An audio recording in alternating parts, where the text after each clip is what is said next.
جب میں کینیڈا جا رہی تھی تو میں بہت خوش تھی، لیکن جب میں یہاں پہنچی تو میرا دل چاہا کہ میں واپس چلی جاؤں، کیونکہ جب میں اپنے والدین کی طرف دیکھتی تو وہ اتنے خوفزدہ اور پریشان نظر آتے، اور جب کھڑکی سے باہر جھانکیں تو اتنا مختلف اور غیر سا لگتا ہے۔ ہر چیز اتنی عجیب لگتی ہے کہ سچ مچ اپنے وطن واپس جانے کو جی چاہتا ہے۔ عجیب ملے جلے سے جذبات تھے، میں خوش بھی تھی اور ڈر بھی لگ رہا تھا۔ میں خوش تھا کہ میں امریکہ جا رہا ہوں۔ جب میں یہاں پہنچا تو یہاں کے بارے میں جتنی باتیں سنی تھیں وہ سب یہاں نہیں ملیں۔ نئی منزلیں، نئے آنے والے طلباء کے لیے ایک تعارفی ویڈیو۔ پاکستان چھوڑنے کا مطلب ایسے تھا جیسے اپنے وجود کا ایک بڑا حصہ پیچھے چھوڑ آئی ہوں، یوں جیسے ایک چھوٹے سے شہر سے ایک نئے بڑے ملک میں، ایک نئے بڑے شہر میں اور نئے لوگوں میں آ گئی ہوں، جہاں بہت سے نئے کلچرز ہیں۔ وہاں تو ہم نے یہ سب دیکھا ہی نہیں تھا۔ ہمارے اسکول میں صرف پاکستانی لڑکیاں تھیں، ایک ہی سا لباس، ایک سا سب کچھ، یہاں تک کہ زبان بھی ایک ہی تھی۔ پہلے جب میں نے سنا کہ میں کینیڈا جا رہی ہوں تو میں بہت خوش ہوئی اور پھولیں نہیں سمائی۔ سچ مچ مجھے بہت افسوس ہوا۔ میں کیا بتاؤں کہ میں کتنی بے صبری سے ملک چھوڑنے کا انتظار کر رہا تھا۔ یہاں آنے کی سب سے بڑی وجہ یہاں کی برف باری تھی۔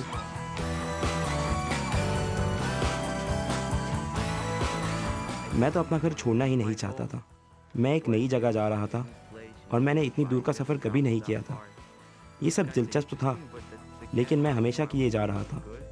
دراصل اسکول میں جن دوستوں کے ساتھ پلا بڑھا میں انہیں چھوڑنا نہیں چاہتا تھا، اور پھر مجھے یہاں آنا اتنا بھی پسند نہیں تھا، لیکن میں کیا کرتا، مجھے اپنے امی ابو کے ساتھ آنا ہی تھا۔ یہ تو خوشی کی بات تھی، نئی جگہ، نئی دنیا۔ اس وقت میں بہت جذباتی تھی۔ پھر ہم اپنے سارے رشتہ دار پیچھے چھوڑ رہے تھے، وہ رونے لگے تو پھر میں بھی اداس ہو گئی۔ آپ کیسے سب کو ایک دم چھوڑ سکتے ہیں؟ لیکن زندگی اسی کا نام ہے، ہمیں آگے تو بڑھنا ہی ہے نا، کیا خیال ہے؟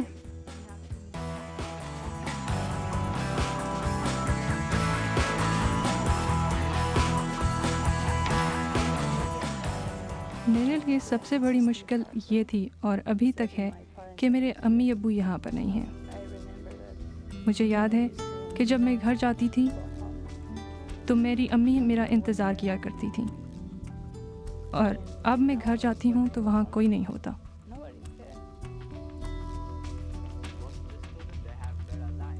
اکثر بچے یہاں مزے سے اپنے والدین کے ساتھ رہتے ہیں، نہ انہیں کھانے کی فکر ہوتی ہے نہ کرایہ ادا کرنے کی، صرف اسکول جاتے ہیں اور بس۔ جبکہ مجھے کلاس میں بھی یہی فکر رہتی ہے کہ گھر پہ کھانے کے لیے کچھ نہیں ہے۔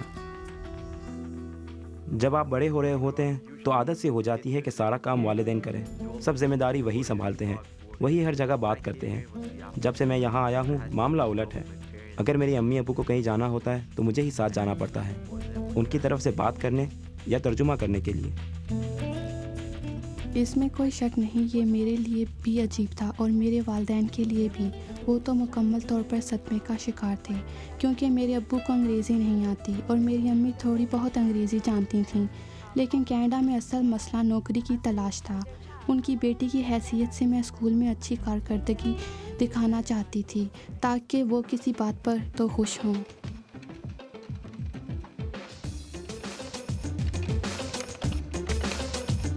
مجھے یاد ہے پہلے دن جب میں اسکول آئی تو مجھے اپنا لاکر ہی نہیں مل رہا تھا، کیونکہ سب لاکر ایک جیسے لگتے تھے۔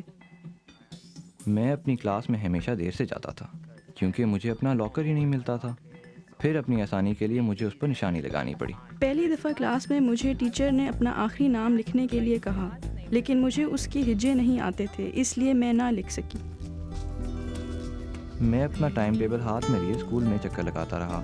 آخر مجھے اپنا کلاس روم ملا تو کافی دیر ہو چکی تھی۔ کچھ اساتذہ نے کہا، کوئی بات نہیں، یہ تمہارا پہلا دن ہے۔ انہوں نے مجھے 1 ہفتے کی مہلت دی۔ جب پہلی دفعہ مجھے سیڑھیوں کا پتہ چلا تو میں ادھر ہی سے اوپر جاتی اور ادھر ہی سے نیچے آتی۔ اگرچہ یہ بہت لمبا رستہ تھا، لیکن مجھے انہی سیڑھیوں کا پتہ تھا اور میں یہی سوچتی تھی کہ دوسری سیڑھیوں سے گئی تو گم ہو جاؤں گی۔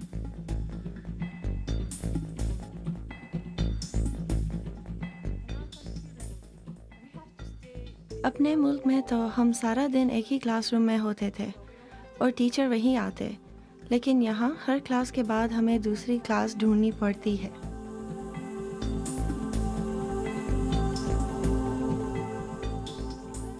میرے لیے یہ بھی بڑا عجیب تھا کہ یہاں لڑکے کلاس میں ساتھ بیٹھتے ہیں اور باتیں کرتے ہیں۔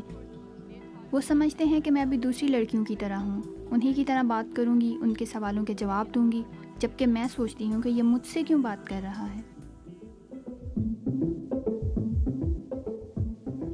پہلی بات تو یہ ہے کہ مجھے انگریزی بولنی نہیں آتی، اس لیے اگر کوئی لڑکی آس پاس نظر آ جاتی تو میں بات کرنے کے لیے اسے قریب ہی نہ جاتا۔ انگریزی نہیں آتی تو کچھ نہیں آتا، اس لیے میں کلاس ہی میں بیٹھا رہتا اور جو کچھ ٹیچر کہتا اسے سنتا، کچھ سمجھ میں آتا کچھ نہیں۔ بس یہی میری زندگی تھی، اکیلے آنا جانا، اپنا کلاس روم ڈھونڈنا، کیونکہ مجھے کسی نے کچھ نہیں بتایا۔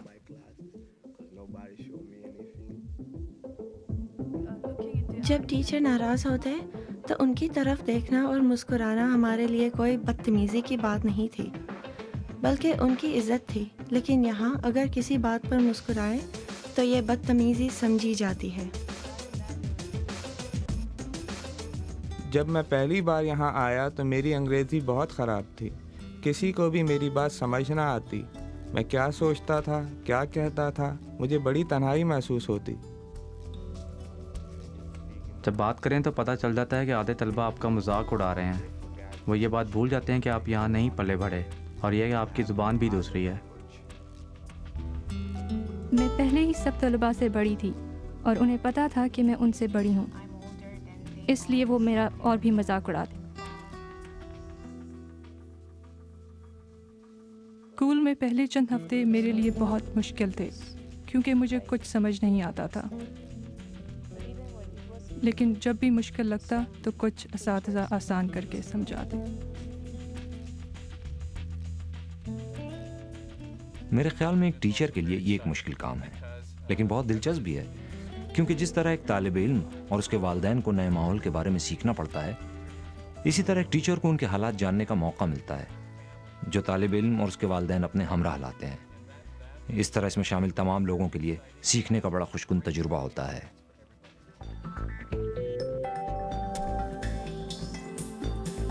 وہاں ہم عام طور پر ایک کلاس روم میں بیٹھتے تھے، ٹیچر آتا اور سبق پڑھا کر چلا جاتا۔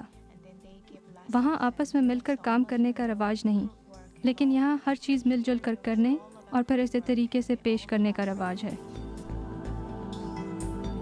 وہاں مجھے سوچے سمجھے بغیر صرف رٹا لگانا ہوتا تھا، اپنی رائے دینے کا موقع نہیں ملتا تھا۔ لیکن کینیڈا میں سب سے اہم بات طریقہ کار کو سمجھنا ہے۔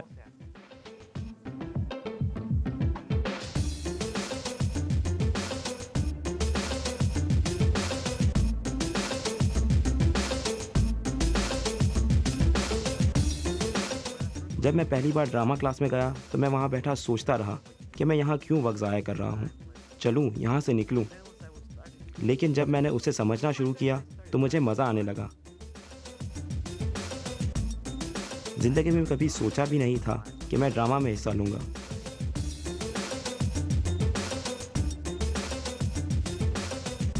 پہلی بار جب یہاں آیا تو میں نے سوچا کہ یہاں لوگ بہت آزاد ہیں، جو چاہتے ہیں پہنتے ہیں، جو چاہیں کرتے ہیں۔ ہمارے ملک میں تو اصول بہت سخت ہیں۔ جب ٹیچر کلاس میں ہو تو کرسی سے اٹھنا بھی منع ہے، بس جب ٹیچر کلاس میں داخل ہو تو کھڑے ہو کر سلام کرو اور پھر بیٹھ جاؤ۔ جب تک کہ ٹیچر کلاس سے چلا نہ جائے ہل بھی نہیں سکتے۔ وہاں بھی میں اسکول جاتا تھا، یہاں بھی وہی اصول ہیں جیسے وہاں پر تھے کہ استاد کی عزت کرو، روزانہ اسکول جاؤ، اگر استاد کوئی سوال کرے تو اس کا جواب دو، اگر اپنی عزت کروانا چاہتے ہو تو دوسروں کی عزت کرو۔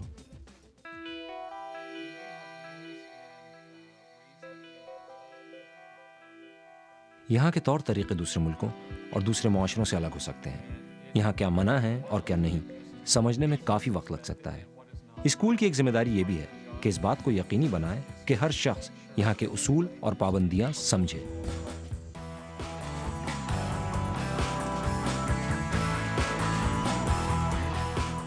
ایک دن میں یوں ہی اپنے فارغ وقت میں کیفیٹیریا میں اکیلی بیٹھی ہوئی تھی۔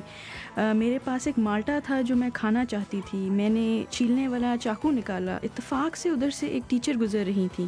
چاقو دیکھتے ہی کہنے لگی، ہائے اللہ، یہ تمہارے ہاتھ میں کیا ہے؟ تمہیں اسکول سے سسپینڈ کر دیا جائے گا. اور میں نے کہا یہ آپ کیا کہہ رہی ہیں؟ اصل میں پہلے مجھے سسپینڈ کا مطلب ہی نہیں پتہ تھا، کیونکہ ہمارے ملک میں تو ایسا ہوتا ہی نہیں ہے. کوریا میں جب کوئی دوست دوسرے دوست سے لڑتا ہے تو ٹیچر کہتا ہے ایسا نہ کرو، یہ بہت بری بات ہے، اور بات ختم ہو جاتی ہے. لیکن کینیڈا میں اسے بہت بڑا مسئلہ سمجھا جاتا ہے. جب میں شروع میں یہاں آیا تو مجھے اس کا پتہ نہیں تھا اور میں کسی سے لڑ پڑا. میں سخت حیران ہوا جب انہوں نے پرنسپل کو بلا لیا.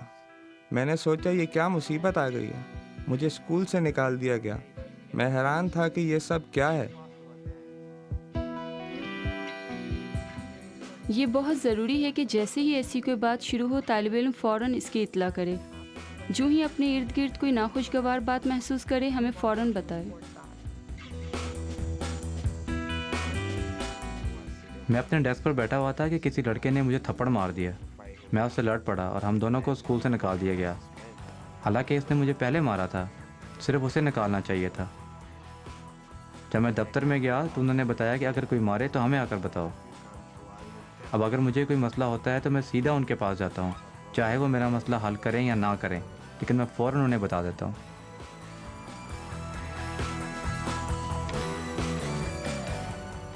جب آپ کو کسی جھگڑے کا پتہ چلے، عموماً اس کی شروعات ایک دوسرے کو گالی دینے سے ہوتی ہے.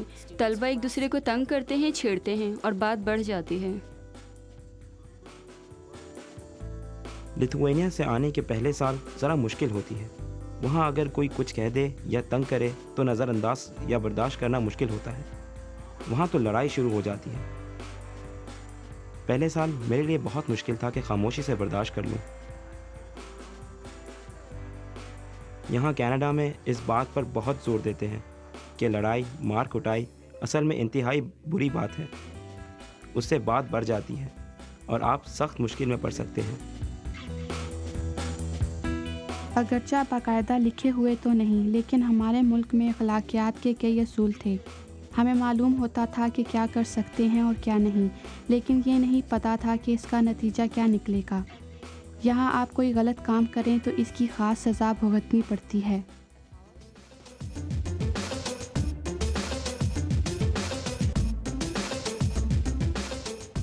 اکثر طلبہ مدد مانگنے کو اچھا نہیں سمجھتے. وہ سوچتے ہیں کہ یہ اچھی عادت نہیں ہے یا پھر مدد مانگنے والے کو کچھ نہیں آتا. وہ اس لیے مدد مانگتے ہیں کہ پڑھائی میں کمزور ہیں اور محنت نہیں کرتے یا پھر اپنے مسائل خود حل نہیں کر سکتے. یہاں کینیڈا میں مدد کے لیے بہت سے استاد اور کونسلر اور ESL ٹیچرز ہیں. یہ ایسے لوگ ہیں جو آپ کے مسائل کو سمجھتے ہیں. ان میں سے اکثر ایسے ہیں جو امیگرینٹ ہیں. چونکہ وہ خود ان حالات سے گزرے ہیں اس لیے انہیں ان باتوں کا تجربہ ہے. یہاں اسکول میں اور اسکول کے باہر بہت سے ذرائع اور وسائل ہیں اور آپ کی مدد کے لیے تیار ہیں. ٹیچر بھی ہر وقت مدد کے لیے موجود ہیں. اس وقت تو میں مصروف ہوں، لیکن اسکول کے بعد میں آپ کو ضرور وقت دے سکتا ہوں.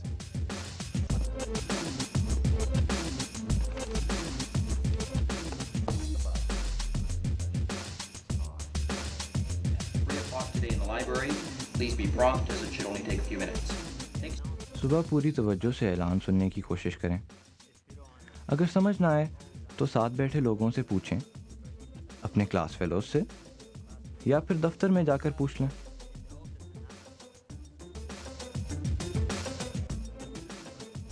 سب سے ضروری بات یہ ہے کہ جب آپ کینیڈا آئیں تو جتنی جلدی ممکن ہو گائیڈنس آفس جائیں اور سیکھنے کی کوشش کریں کہ یہاں کا نظام کیسے چلتا ہے، کیونکہ بہت سی باتیں دوسرے ملکوں سے بالکل مختلف ہیں. اگر آپ یہ باتیں شروع ہی سے نہ سمجھ سکیں تو بعد میں بہت مشکل ہو سکتی ہے.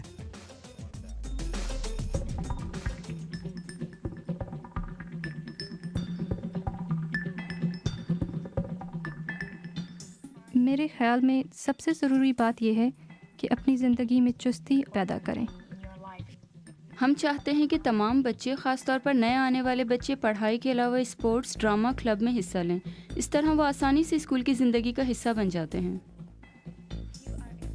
اگر آپ مختلف ٹیموں یا کلبوں میں شامل ہو جائیں تو نہ صرف آپ کی انگریزی اچھی ہو جاتی ہے بلکہ آپ زیادہ بااعتماد ہو جاتے ہیں. لوگوں سے ملنے اور بات چیت کرنے کی صلاحیتیں بہتر ہو جاتی ہیں اور بہت سے اچھے دوست بھی بن جاتے ہیں. لوگ آپ کی اور زیادہ عزت کرنے لگتے ہیں. میں نے گریڈ 9 سے 11 تک کوئی والنٹیئر کام نہیں کیا اور اب مجھے احساس ہوتا ہے کہ میں نے اپنا کتنا نقصان کیا ہے، کیونکہ جہاں بھی جاؤں یہی سوال ہوتا ہے، خواہ یونیورسٹی میں درخواست دوں یا اسکالرشپ یا نوکری کی درخواست، سب یہی پوچھتے ہیں کہ کہیں والنٹیئر کام کیا ہے۔ اساتذہ سے بات کریں، ان سے پوچھیں کہ آپ کیا کر سکتے ہیں، انہیں بتائیں کہ آپ ملک میں نئے آئے ہیں اور آپ کو کچھ پتہ نہیں۔ کبھی کبھی جب آپ گھر میں اکیلے ہوں اور جاننا چاہتے ہوں کہ آپ کو کیا کرنا چاہیے تو گھر ہی میں نہ بیٹھے رہیں بلکہ پروگراموں میں جائیں، لوگوں سے ملیں جلیں، زیادہ امید نہ لگائیں۔ آپ اپنے ملک سے یہ سوچ کر آئے ہوں گے کہ یہاں پر ہر چیز آسان ہوگی۔ شروع میں کچھ آسان نہیں ہوتا، لیکن آہستہ آہستہ مسائل حل ہو ہی جاتے ہیں، شاید 1 ماہ یا 1 سال بعد۔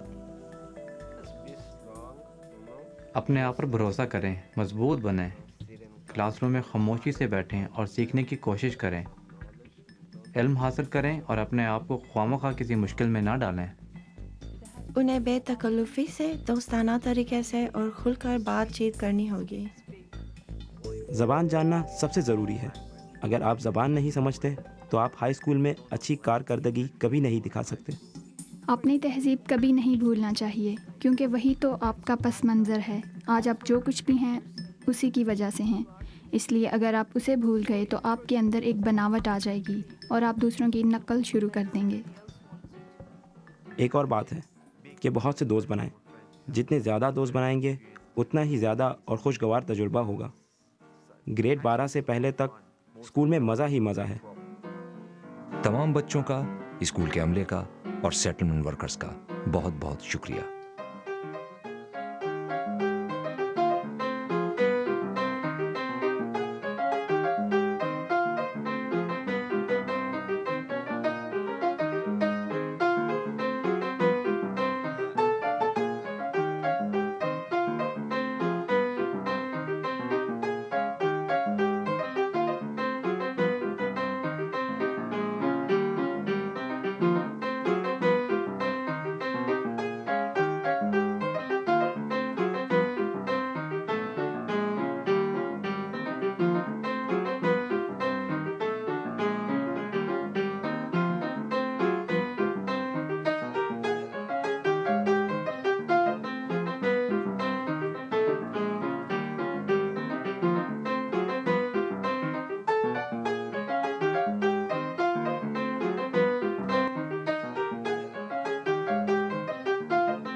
اپنی کمیونٹی میں نئے آنے والوں کی معلومات اور وسائل کے لیے www.settlement.org پر جائیں۔